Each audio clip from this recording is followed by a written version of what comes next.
මේ දැන් මේ පාර නත්තලට අපි මොකෝ බෝඩි මේ කරන්නේ? අපි ගවලනක් හදමු.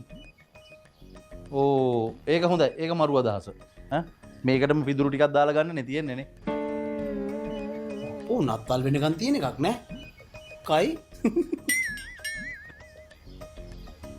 නෑ නෑ අංකල් එහෙම සීන් එකක් නෙමෙයි. මේ පාටි සීන් එකක් අහන්නේ. අපි පාටියක් දාමු. මන් දෙන්නම් බෝතලය. මාත් දෙන්න බෝතලයක්. ඒතකොට සල්ලි ප්‍රශ්නයක් නැහැ.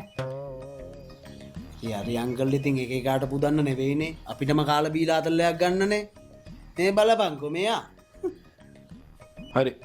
උඹලා දෙන්න ගානේ හම්බෙනවනේ බෝතල් දෙකක්. මං ගානේ බයි. මාත් දෙන්නම් බයි.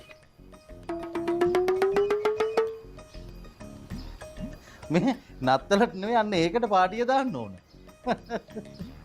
හරි මේ එන වැඩි රැ වෙන්න තු වැඩි පටන් ගන්න. හරි හරි මං කොහොමත් අද half day. අංකල් මොකෝ? මටත් එන්න පුළුවන්.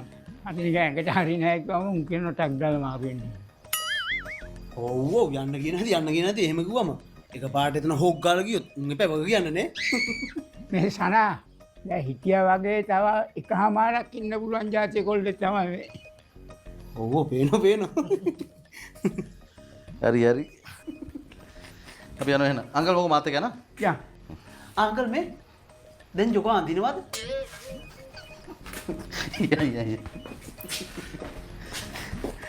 නෑ ඕක හැමදාම මෙතන එල්ලලානේ තියෙන්නේ ඒකයි ඇහුවේ. ඒ ඔව් බං ඔය වයසක මනුස්සයට පාඩු වෙන්න දියන්කෝ. ටාම්බං බත්නා කිය වෙන්න දු.